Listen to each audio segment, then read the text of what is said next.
Ako ne želite da mučite muku sa zapušenim odvodima, onda uradite ovako i ne brinite. U jednu kafenu šoljicu potrebno je sipati pola šoljice deterdženta za pranje posuđa.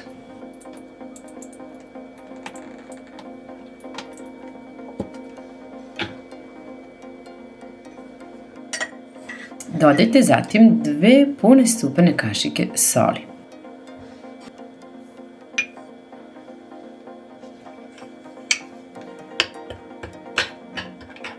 Soj deterdžent odlično skidaju masnoću.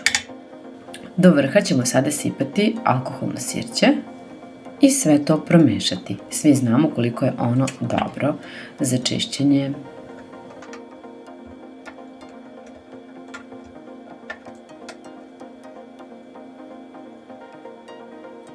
Najprije ću otkloniti ovu mrežicu, a zatim pre svega dodati 2 pune supane kašike sode bikarbone.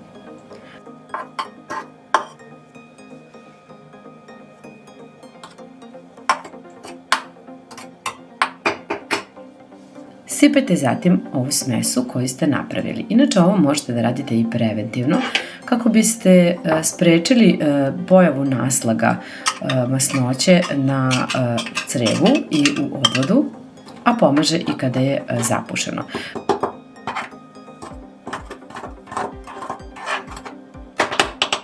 Potrebno je sve da promešate, da stavite najlon kesu i da ostavite da odstoji. Može da odstoji celu noć, a pošto kod mene nije toliko prljavo, ja sam ostavila da odstoji 15 minuta. Sada ću da sipam vodu i ostaviti je da proključa.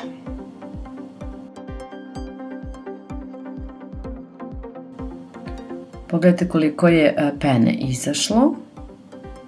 Otklonit ću sada najlon kesu i sipati ključalu vodu.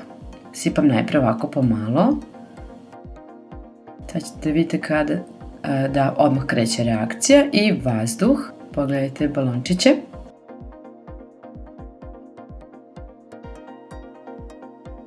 Sipajte postepeno ovako vodu. Najprije postepeno, a kasnije možete i sve.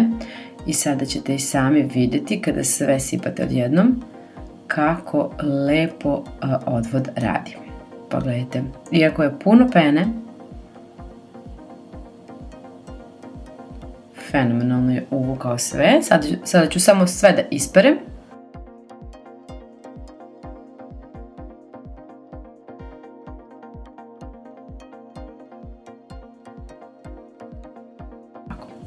Ostatkom ove smese ću da očistim ovu sudoperu.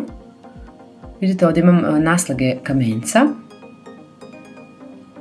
I izribat ću sunđerom.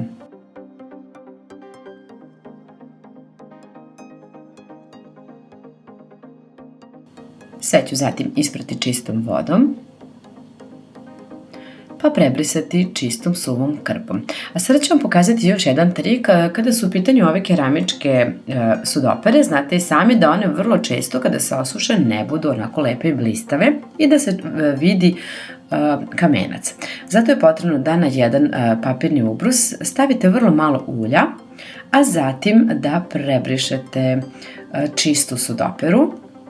Ovo su sve naslage kamenca, a kada ih prebrišete ovako tankim slojem ulja, napravit ćete bukvalno neki film koji će štititi sudoperu i koji će joj dati sjaj. Nadam se da će vam ovaj video biti od koristi. Ostavite komentar i podelite sa svojim prijateljima. Ćao!